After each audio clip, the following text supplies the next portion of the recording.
Bonjour tout le monde, bonjour à nouveau, c'est content que vous soyez là. Déjà notre dixième rendez-vous, dixième compte en fait, parce que y en a peut-être là, qui sont justement à le 3e, 4e rendez-vous, peut-être juste, ou un autre deuxième, parce que y a des abonnés tardifs, qui sont comme le printemps, qui sont tardifs, et puis qui se rejoignent à nous autres, puis qui écoutent ça là en rafale. Donc, c'est ça. Puis on reçoit d'ailleurs des devoirs là, en retard.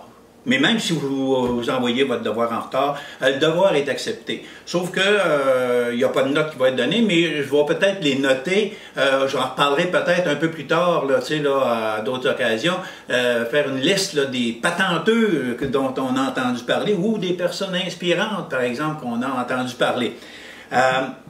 Vous continuez de nous faire part de ça sur Facebook. Les choses apparaissent à la fin là, du vidéo. Il y a sur Facebook, c'est possible, sur YouTube, puis avec même le téléphone. On apprécie vos commentaires et puis vos devoirs.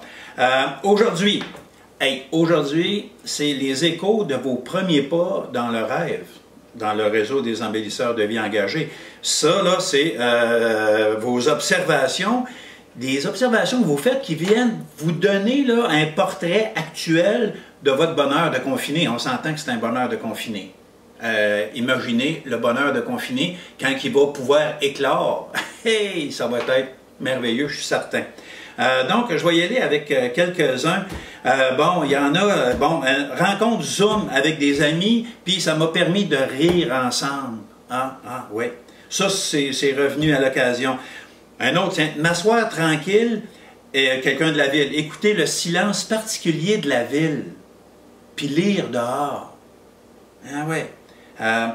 J'en ai d'autres aussi ici. La capacité et le temps que je peux prendre pour la lecture, la méditation, tout ce temps juste pour moi alors que j'en ai si souvent manqué dans ma vie. Là, c'est comme si le temps se tricote, il y a du tricotage de temps qui se fait, on s'insère dans le moment, puis pouf, le temps se dilate et on en profite. Il y a, un moment satisfaisant, la santé et la mobilité physique qui me donnent la possibilité de sortir, respirer l'air printanier à l'extérieur, marcher seul ou à distance avec une amie. Une liberté que j'oublie parfois d'apprécier. C'est ça. Des fois, là, ce confinement-là nous amène à acheter un regard différent sur des petites choses qui passaient en dessous de notre radar. C'est ça qui est l'idée. Il y a un appel téléphonique inattendu d'une personne qui veut prendre de mes nouvelles. Je me sens moins seul grâce à ce petit coup de téléphone. Un autre qui dit « Cuisiner avec ma fille, faire de nouvelles recettes. Ça représente un beau partage puis une forme de communication entre elle et moi. » Les rôles sont inversés, c'est elle qui me guide bien souvent. Voir le printemps se pointer dans ma nouvelle forêt, probablement qu'elle avait déménagé de bord du bois, là, c'est ça, ou peut-être un genre de villégiateur qui s'est installé plutôt en campagne, plutôt qu'en ville, tant qu'à être confiné, puis qui apprécie ça. Apprivoiser les éléments ici, sortir, marcher, prendre l'air du bois.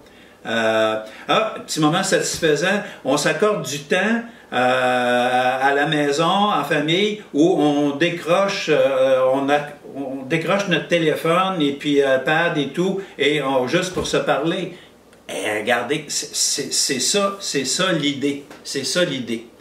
Fait que là, comme on le fait toujours, là, c'est ça, pour mieux se ramasser ensemble dans un même là, on va tricoter ensemble le temps. Il y en a qui se disent un petit peu gênés de se lever de bout puis de tricoter le temps chez eux puis d'y aller avec le là. Laissez-vous aller, laissez aller ce là qui nous ressemble dans sa grande vibration, même si c'est pas en même temps que si vous ne l'écoutez pas à 14 h quand ça sort, peu importe le temps que vous l'écoutez, laissez aller votre là, il va rejoindre quelqu'un puis il va ramasser quelqu'un là-dedans. Fait que, OK, j'y vais. C'est simple, hein? Puis on va faire comme hier. On va tout déposer notre là, le dépôt, on le fait d'un coup, OK? Un la en sol. La, la, la, la, la, la. Là, on dépose tout, là, il y a eu du mauvais temps, tout ça. Puis, ouf, on dépose ça. La.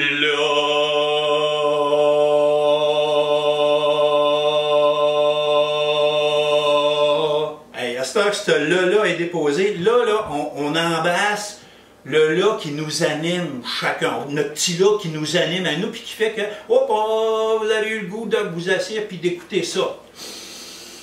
Là, et vous remarquez le petit sourire qui s'accroche toujours là.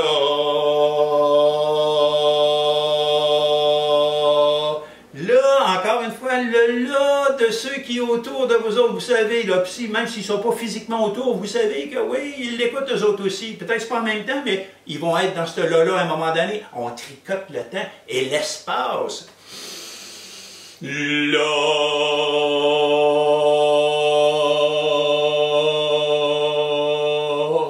Et à cette heure, là, on ramasse grand. Là. Dans tout le là, on ramasse tous ceux qui sont là, indépendamment de leur pays, de l'heure qui leur regarde. On ramasse tout ça dans le même là.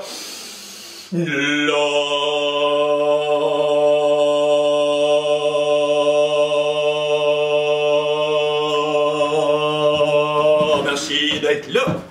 Merci d'être là. Oui.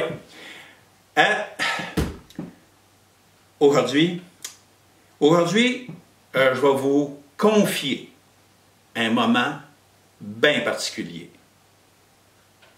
Je me grille, puis je vous reviens. Lors de notre premier rendez-vous, je vous avais mentionné que Père Lassouche était décédé dans les débuts de cette période particulière qu'on vit. Je vous avais dit que je vous en reparlerai plus tard. Je ne savais pas exactement quand est-ce que je le ferais. Finalement, j'ai décidé de le faire aujourd'hui. J'ai d'ailleurs placé le décor pour donner comme une autre petite idée du décor dans lequel ça s'est passé. J'ai même mis la chemise que je portais ce matin-là. Je suis comme ça, qu'est-ce que vous voulez. Non, c'est pas le corona qui l'a emporté, c'est son cœur qui a arrêté, m'a dit le docteur. C'est arrivé le 22 mars. 22 mars au matin. Hein? Ça fait quoi, une dizaine d'années qu'on a installé un genre de système d'appel bon matin, comme il en existe dans... Il y a des centres d'action bénévole qui font ça. Hein? Il y a des bénévoles qui appellent des personnes qui sont tout seules pour savoir, bon, si tout va bien, puis bon, et si ça ne répond pas, bien, il y a tout un processus qui se met en branle. Il y a des familles aussi, je suis certain, là, parmi vous autres, là, qui avaient installé ça avec un père ou une mère qui est tout seul encore chez eux. Bon. On s'est installé ce système-là. Dans notre système, les jours pairs, c'est le père qui appelle, puis les jours impairs, c'est moi qui l'appelle.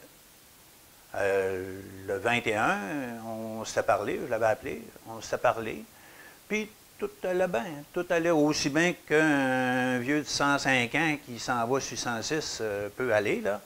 Mais tout allait bien. Là, le 22 au matin, c'était rendu 9h30, puis il n'avait toujours pas eu son appel. Notre consigne, c'était qu'on se téléphone entre 8h et 9h30. Fait que là, j'ai téléphoné, pas de réponse. Bon. Là, je me suis dit, bon, OK, on va vouloir partir en peur, mais rester vigilant. Je me suis dit, on est le 22, c'est l'anniversaire de sa mère, Mme Rosé. Mme Rosé, elle aurait eu 139 ans le 22 mars. Et puis là, je me suis dit, il est probablement allé prendre une petite marche jusqu'au ruisseau qui n'est pas loin de sa maison pour s'asseoir puis écouter le ruisseau en se donnant comme l'impression que c'est sa mère qui chante, parce que les eaux des ruisseaux de Mars coulent chantantes. Ça chante bien, l'eau de Mars. Fait que je me suis dit, ça doit être ça. Attendu. Il n'a pas rappelé. Puis là, moi, à 10h, j'ai rappelé. Pas de réponse. Ouais. Là, j'ai dit, ni une ni deux, là, je pars. Puis, je m'en vais. Et là, quand j'arrive chez eux, proche de chez eux, je vois qu'il y avait un petit peu de fumée qui sortait de la cheminée. Bon, je me suis dit, bon, le père avait sa routine, hein, comme on a toutes nos routines. Lui, il se levait le matin, il allumait le feu, première affaire. Après ça, il allait à la toilette.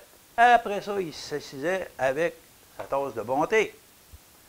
Fait que, là, je débarque du char, je m'approche, puis là, je regarde par la fenêtre, puis je le vois, il était assis dans sa berceuse, avec sa tasse de bonté et sa petite table à côté de lui.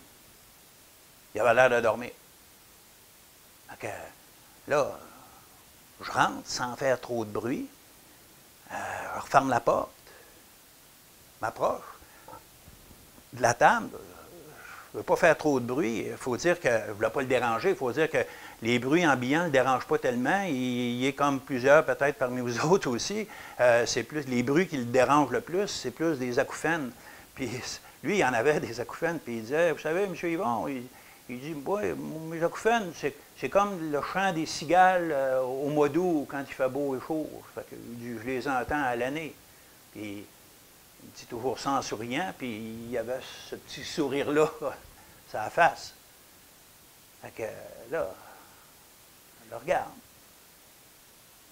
C'est arrivé quelquefois que j'ai eu le sentiment, en m'approchant, en arrivant chez eux, que le père, des fois, il était assis sur la galerie, dans sa chaise, il dormait.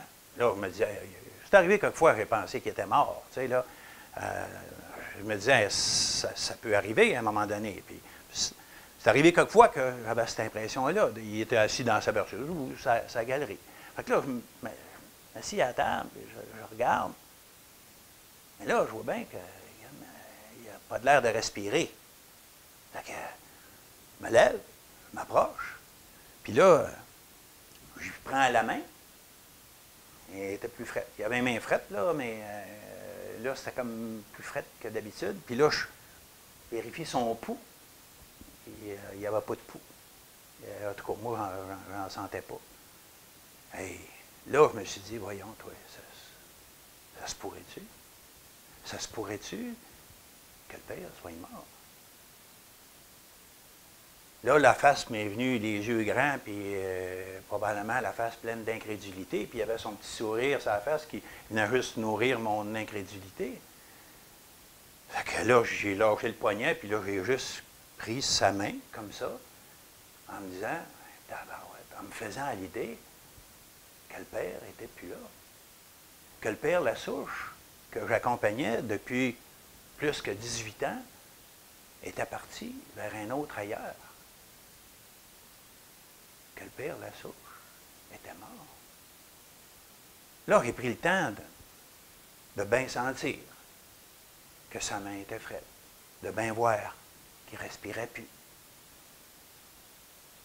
de me faire à l'idée qu'il n'était plus là. Un coup, l'idée bien faite, là, je me suis dit, bon, ben là, je me suis levé, puis je suis allé téléphoner au 911. Là, le 911 m'ont dit, ben OK, correct, M. Boutin, restez auprès de lui, et puis l'ambulance et les policiers ne devraient pas trop tarder. Fait que là, je suis resté auprès de lui. Là, je me suis dit, tu sais, bon, elle le déplace-tu, qu'est-ce que je fais avec lui? Dans le fond, bon, les ambulanciers vont faire ça. Moi, j'aime mieux être là, à côté de lui, là, assis comme ça. Bon, fait que là, pendant qu'attendait l'arrivée des policiers, là, je leur pensais, tu sais, on avait parlé quelquefois là, de la mort, de sa mort à lui qui viendrait. La première fois qu'on avait vraiment parlé, c'est quand moi, j'étais revenu de l'Abitibi en 2006, quand j'étais allé accompagner mon père, qui était décédé d'un cancer. Et puis, c'est là qu'il m'avait raconté la mort de sa mère, okay? Que je vais vous raconter un peu plus tard, à un moment donné. On avait parlé souvent. Il m'avait dit, quand on parlait de le genre de mort qu'il souhaitait, hein, quel genre de mort vous souhaitez? On se dit tout ça, quel genre de mort qu'on va souhaiter. Ma femme et moi, on se dit, on va se réveiller mort un beau matin. On va mourir tous les deux ensemble, on va se réveiller mort.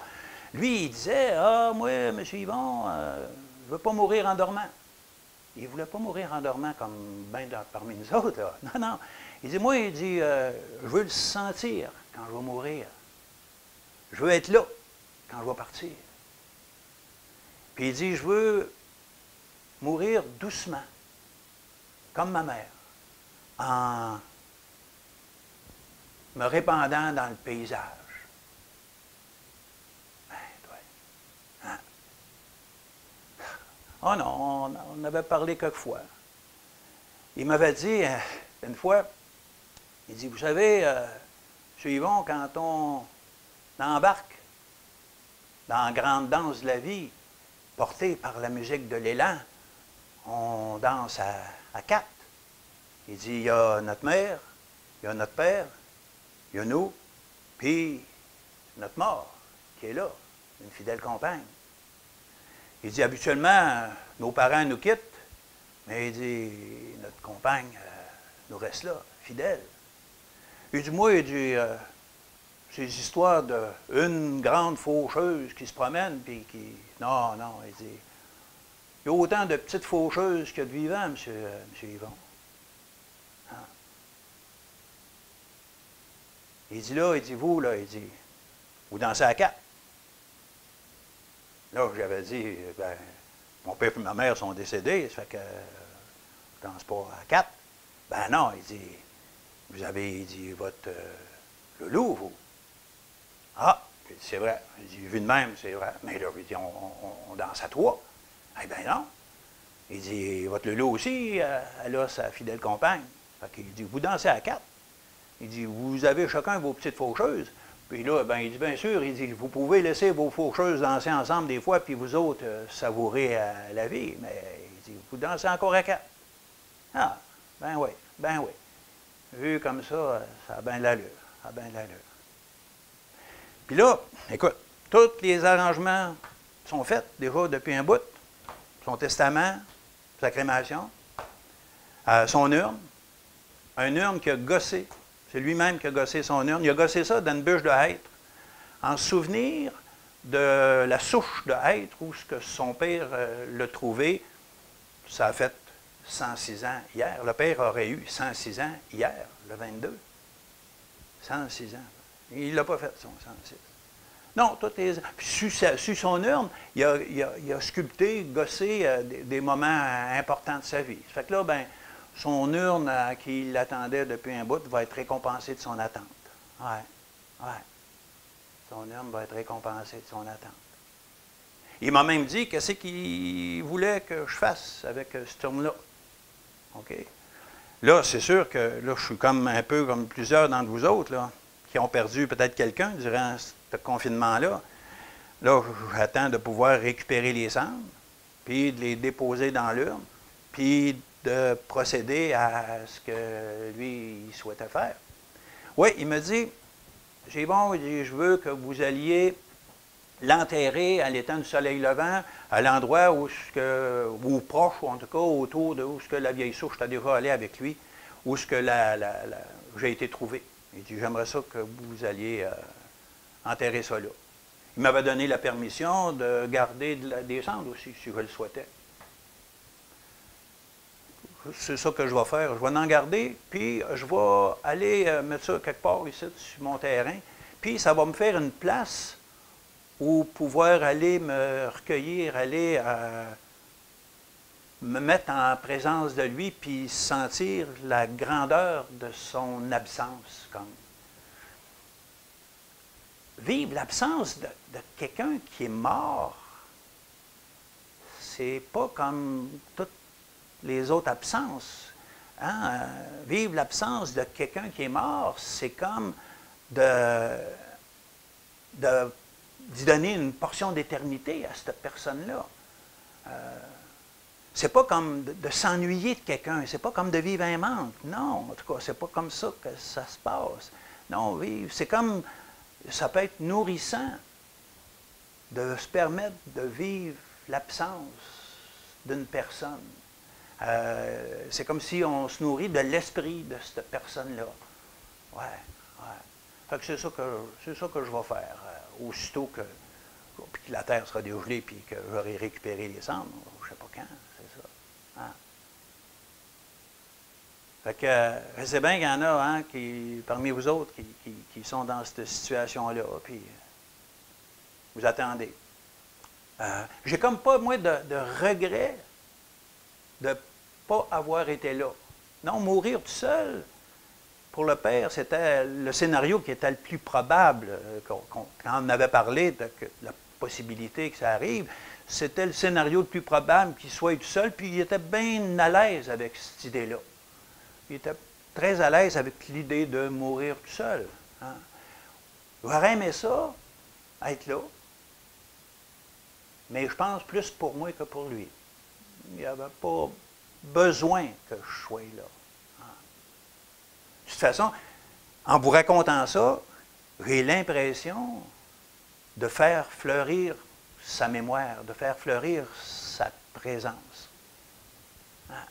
Fait que, écoutez bien, ça va être plus court aujourd'hui, ça va être comme ça. Puis en plus, je vous donne congé de devoir. Bien, pas un congé de devoir total, là, bien sûr, parce que là, vous avez votre devoir de noter 2 moments satisfaisants dans votre journée, puis en disant en quoi ils sont satisfaisants. Hein? Puis vous nous envoyez ça aux adresses là, que vous connaissez. Oui, oui. Et puis, ouais. Là, je vous dis ça de même aussi, là, je ne suis pas un devoir, mais je ne veux pas vous dire quoi faire. Mais des fois, de repenser à des bons moments vécus avec une personne qui n'est plus là, ça peut être un moment satisfaisant de la journée. Oui, ça peut être un moment satisfaisant de la journée. Fait que je compte pour vous. Je compte sur vous pour continuer de respecter les consignes puis de faire votre devoir. Puis, à demain, 14 heures.